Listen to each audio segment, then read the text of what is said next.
Welcome to the Evergreen Thumb, episode 76. Gardening decisions often look different over time than they do in the moment, and some of those choices can reduce work and increase success, while others kind of create long-term maintenance challenges. And a lot of what we learn comes from experience, not planning.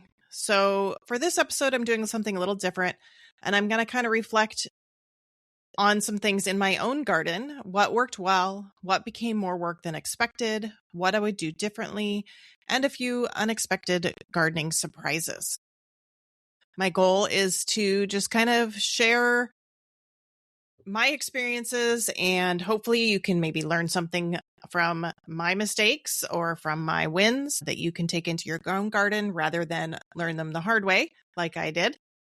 But also just to kind of reinforce the idea that gardeners are always learning, we're always observing, and there's always room to improve. So first, I want to talk about some plants that became more work than expected in my garden.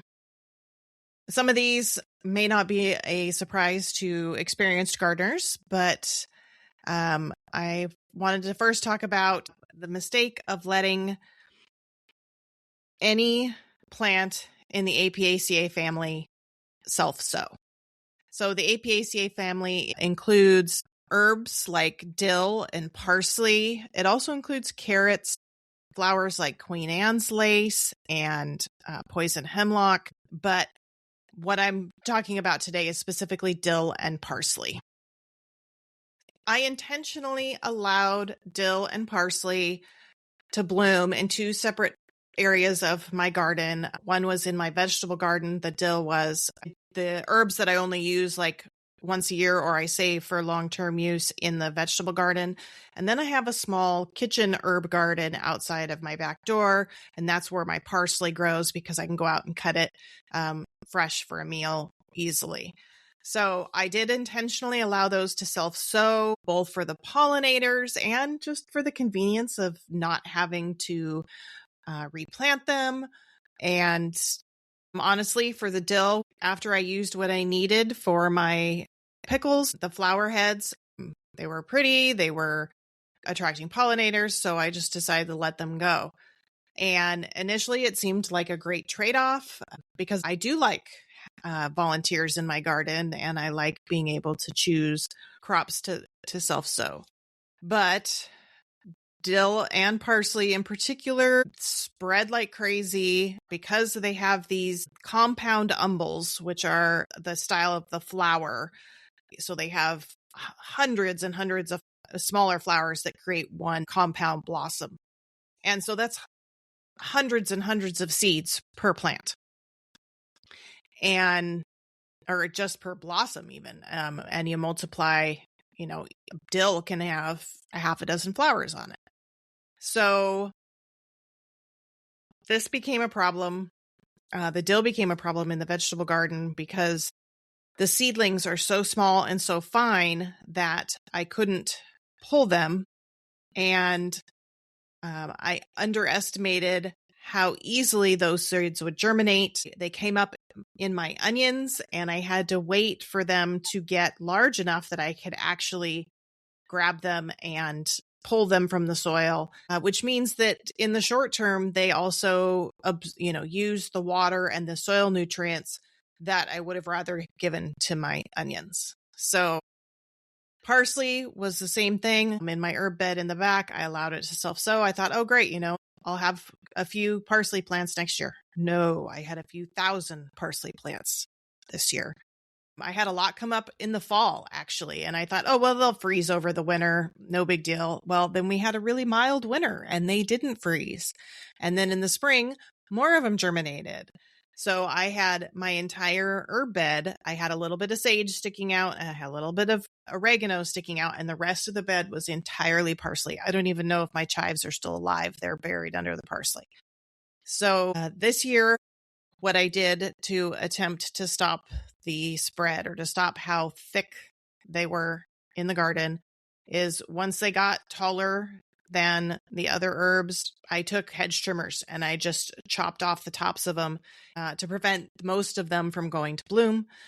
And we'll see how that works. I'm hoping that'll help me be able to control them a little bit better.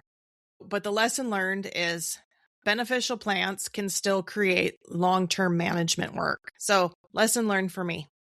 Another plant that became a little bit more work than I expected was calendula. I love calendula. It's pretty. It's very visually appealing. It has pollinator value.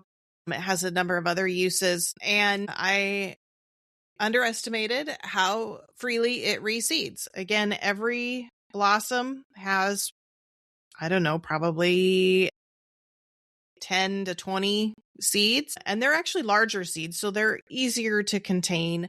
But I didn't deadhead them or anything like that. So I thought that they would just stop blooming. And again, we had such a mild winter. They kept blooming all through the winter and setting more seed, even though we ripped out a number of the mature plants last fall when we were done for the season.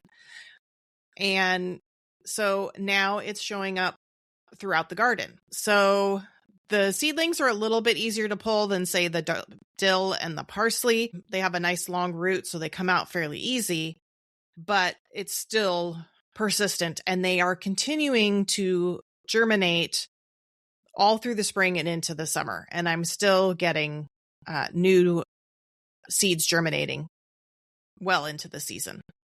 So again, another lesson learned about how easily things self-sow.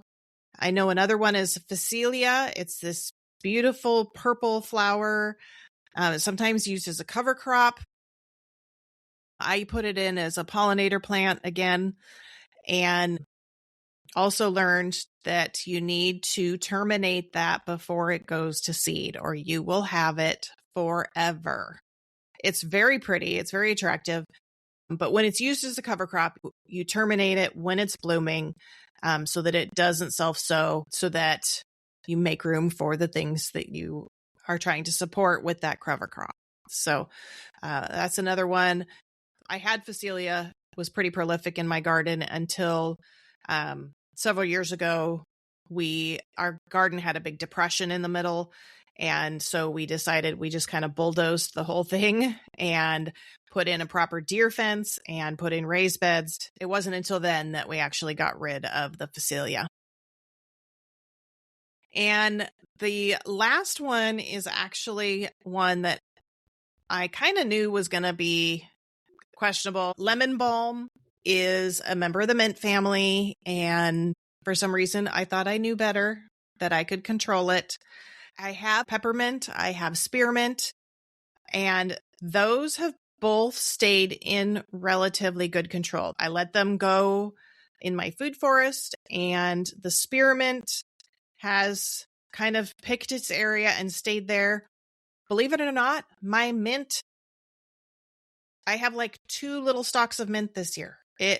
I don't know what happened. There's some strawberries that were in there, and they kind of started taking over the mint patch. So apparently strawberries and mint, the mint doesn't like the strawberries. I don't know what's going on there. So spearmint, peppermint, they were both easy to keep in check as long as I harvested them and made use of them. But the lemon balm, every year I harvest the lemon balm right before it goes to flower. And I cut the tops off of most of them. One thing that I did do that was a mistake on my part is I took a pot that I thought was a different member of the mint family that I had bought. I bought catmint. And for some reason, I grabbed this pot thinking it was catmint and put it in my herb garden behind the house. And then all of a sudden this year, I realized that's lemon balm. That's not catmint. So now I just yesterday chopped that to the ground because I don't want it spreading beyond that. And I'm going to have to actually start pulling the roots and stuff out as well. This year I have found lemon balm in areas of my property that are hundreds of feet away from where the lemon balm grows. So the seeds do spread via wind or via birds. And the last thing I want is lemon balm showing up in weird places in my properties. So yes, mints can spread aggressively beyond your expectations. But for some reason, this is the only mint that has been so aggressive that I have not been able to manage it adequately. So The lesson learned here is that some plants don't stay where they were originally placed, and that's not always a bad thing. And that kind of leads me to things that I let volunteer or have found volunteers in my garden that are a positive. So one of them is lettuce. Every year I let at least 2 or 3 lettuce plants of at least 2 to 3 different varieties. I let them go to seed intentionally so that they can self-sow. And it's not like the other ones that I mentioned, the dill or the calendula. I think this year I had about 10 lettuce plants volunteer. Once they get, a few leaves on them, I can transplant them to wherever I had planned to put my greens that year. And they're much easier to manage. And, Mother Nature does the job for me. And it also acts as an indicator. So when I see the lettuce start to come up, I know that the ground is warm enough to support that, and I can start planting a lot of those early greens. It's a low effort bonus that doesn't get out of control like some of the other volunteers. I've also had some flowers that were unexpected. Several years ago, before we did the reconstruction of our garden, I had this beautiful purple poppy that just arrived in my garden. I don't know if it was introduced by birds or by the wind, but I happened to recognize when it came up that it looked like a poppy. And so I let it go to see what it looked like. And it was just this beautiful 2-tone purple. After we rebuilt our garden, I didn't see the poppy again. So I was a little disappointed. So I was surprised this year. We redid our garden almost 5 years ago now. So suddenly those poppy seeds, I had poppies in my vegetable garden again. So I was kind of happy about that. It was just one plant that came up and I let it go, and I will harvest the seed heads to make sure that they don't blow all over the garden, because that's another one that's a lot of seeds and it could end up getting out of control if I don't manage it. But now I'm happy to have some seed for that poppy, and I can find some place to put them where I want them. I've also had other flowers like snapdragons. I have snapdragons in my herb garden that volunteered. They're pretty purple. Just things that blow in or that are brought in by birds from the neighbors. They're not always a bad thing, but it's important that you know what it is so you can expect how it's going to behave and understand what you need to do to either manage it or let it go. Next, I want to talk about some changes that made gardening easier. So I mentioned that we rebuilt and redesigned our garden. And one of the big things that I wanted to do with that garden was improve our irrigation efficiency. We had semi-permanent lines. We would just run it the length of the garden, and we put these little emitters on them. They were more of an aerial emitter, but they were only like maybe a foot tall. So it was still overhead watering. And it worked okay, but it also watered all the weeds, and we got really frustrated because the weed pressure was just unbearable. And by August, you couldn't find with the crops in all the weeds because it was impossible to keep up. So that's one of the reasons we went to raised beds. When we started to build out the garden with the raised beds, we actually, rather than running hoses into the garden, we actually tied into the water line, put in a filter. We have a lot of iron in our water, so putting in a filter really helps to keep the lines from getting clogged. So now every raised bed has its own valve to water that garden, so I can control the water in each bed. And I have like 4 lines of drip line on each bed that run the length of the bed. And some of them I have to replace earlier than others. Some have lasted several years. Some only last a year. It depends on, sometimes I'll be pulling weeds or digging in there. And so the soil gets on top of the drip line and it clogs up the emitters, things like that. But for the most part, they've lasted really well. And it really has reduced the time and effort required to maintain consistent watering. I'm able to be more consistent, which then for things like potatoes and onions in particular that have issues if there's inconsistent watering, either with heart rot or the onions will start to put up flowers if they're inconsistent. That's really helped to get that more consistent, to get better yields from those crops, but also just being able to manage the water based on each individual crop and what I have in that bed, as opposed to larger sections of the garden. The drip irrigation system was probably the most impactful infrastructure improvement. Granted, deer fence helped immensely, and having raised beds, because we have such poor soil, it helped give us more control over the soil content. So infrastructure changes are not to be underestimated in how they can impact the ease of gardening, the efficiency of your gardening, and things like that. So something to keep in mind. Also, in episode 75 with Lisa Taylor, she talked about moisture meters.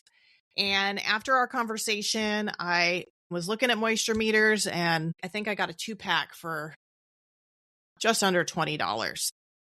And because I decided I was going to try that.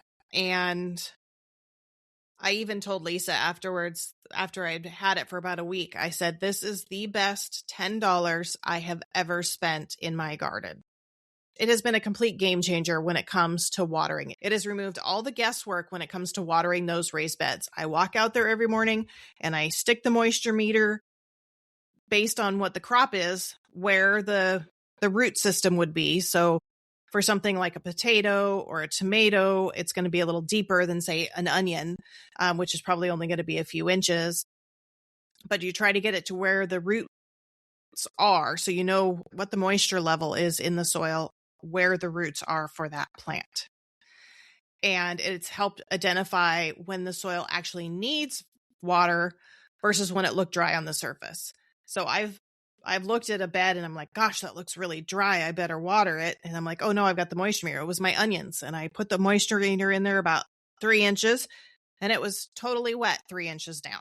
So that saved me from overwatering my onions. Like I said, when the water level's inconsistent and fluctuates, sometimes that can cause the onions to flower. So this moisture meter is actually helping me get a more productive crop in my onions this year. And it has also been a mindset shift for me in my watering approach in the vegetable garden, from a routine where I'd say, okay, on Monday, I start watering these 4 beds, and the next day I do these 4 beds. And I had this routine, this cycle that I would work through every week. And now it literally takes me 5 to 10 minutes to go out there, check a bed, see if it needs water, move on and work through all of the beds. I'll turn on the water. Okay, that one doesn't need water. Okay, I'll go to the next one. That one does. And as soon as I have like 4 or 5 beds that are on, then I stop checking, come back in about an hour, see what the moisture looks like, either decide to turn it off or leave it on for another hour. And then I can turn those off and turn on the next one that's dry. So it's really changed my approach from being routine-based to observation-based. And it really is one of the simplest tools that improved my decision-making in my vegetable garden. And it's easy to use in your ornamental beds as well. Just for me, I know we have such dry, fast-draining soil that I'm not going to get the same benefit from that moisture meter in where a lot of our plants are growing, and I don't have a lot of ornamental beds. But it's a great way to, again, get more evidence-based watering versus routines. And again, I kind of glossed over these, but my raised beds and my garden structure, the new fencing in our garden has helped to keep the deer out. We've made a number of other improvements to help keep the deer out as well. But I've also learned that the deer were actually doing some of the work for me. When it comes to my fruit trees, they were eating and cleaning up the June drop apples and the fall drop that we didn't either fell out from the higher in the tree or whatever. They were cleaning all that up for us, which helped prevent disease, especially our apple trees. And so now it's actually more work for us to go out there and clean up those apples at the end of the season to help prevent pests and diseases in our trees. around the vegetable garden, it has protected our crops. It's reduced loss from deer. We get fewer other types of critters in the garden, like raccoons or rabbits. We do occasionally still get rabbits, but they're not nearly as bad as they were. The only pests that we really have an issue with, vertebrate pests, are birds that like to pull up things like my corn and my beans. But it really has helped increase the reliability of our harvest and help minimize that heartbreak feeling that when you see one of your crops or one of your plants has been just decimated by a deer or a rabbit or something like that. So, like I said, those infrastructure changes really have benefits beyond just convenience. There are a lot of positives to a lot of those structural changes. And some of the most meaningful improvements come from better information and systems, not necessarily from more effort. So now is some things that didn't work as expected.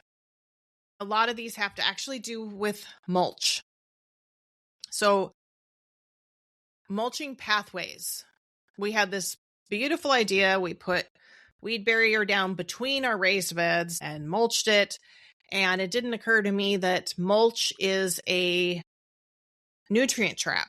So basically, seeds, anything that's floating around in the wind is going to get trapped in the mulch. So the weeds established very quickly in that mulch, even though I had the weed barrier down, and it's become an ongoing maintenance issue. Just this weekend, I was out there, I was weed whacking the paths down because of all the weeds, and we just have to stay on top of it. And so for the rest of the garden, I think that's just the way it's going to be. I have to either find a hardy cover, like a living mulch that can be walked on. So maybe like a clover or something like that to plant in the paths to help keep the weeds out, or just accept that the paths are going to be weedy. And as long as we chop them down and maintain them regularly, they're not going to seed into our garden beds.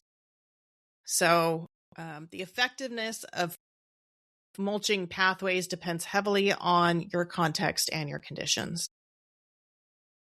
Now, mulching in my beds, on the other hand, I like straw mulch for my raised beds.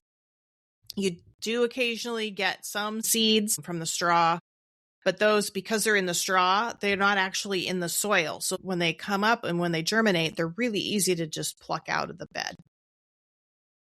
Mulching your beds, like raised vegetable beds, improves moisture retention significantly. So I have mulch on my tomatoes and my peppers. Those are usually the first ones that I mulch because they're going to be in the ground the longest.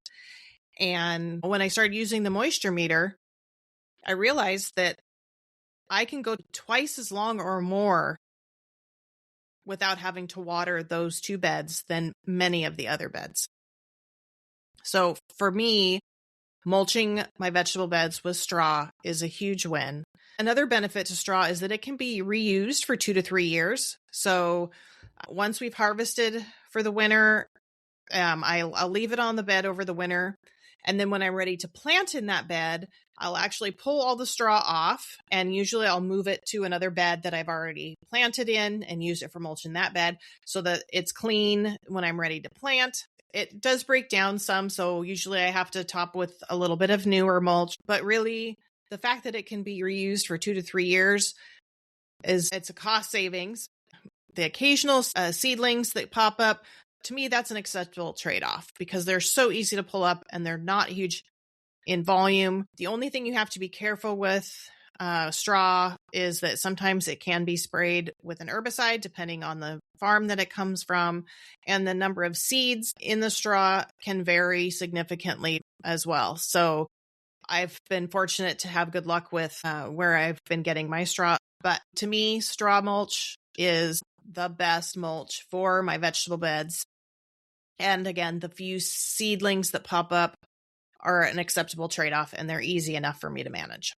So a lot of gardening strategies really are about managing trade-offs rather than eliminating problems.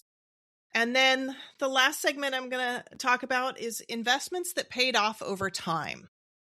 So in this particular case, I want to talk about seed crops. So things like seed garlic and seed potatoes. I know it's convenient and inexpensive to get them at the grocery store, or say, hey, you have a potato that's sprouting in your cupboard and you want to go stick it in the ground. But a lot of those plants, the potatoes and the garlic, are treated. The potatoes in particular are often treated to delay sprouting. And so those that you get from the grocery store could introduce disease, and they often have inconsistent performance. So I know some people swear by them, especially if you're looking to save your own seed. You're better off buying high quality materials from especially a local farm, if possible. I know there are a couple of commercial garlic seed growers in Washington, and there are several potato seed growers in Washington. But I've always had better luck with healthier crops and fewer diseases and more consistent harvest when I buy quality seed from as local of a farm as I can get. Just kind of keep in mind that some inputs are worth investing in up front, and short-term savings may create long-term issues. Gardening is an ongoing process of learning from others, learning from experience, sometimes learning the hard way. But better results often come from observation and small adjustments rather than just more effort. Experience helps us refine those decisions about what to keep, what to change, what to remove. So I want to invite you to reflect on what's one garden win that you are having this year that you'd like to repeat. Maybe one decision you made about your garden that you would like to rethink for next year. And have you had an unexpected volunteer in your garden that you really appreciated? And how can you keep that going? So thanks for joining me today. If you want to share your answers to any of those questions, you can find us on Facebook or Instagram, or you're welcome to email me at hello@theevergreenthumb.org. And I'd love to hear the garden win that you will keep doing, or a decision that you learned the hard way, maybe wasn't the best one, or a volunteer that showed up in your garden that you really appreciated. So thanks for joining me today, and we'll be back in 2 weeks.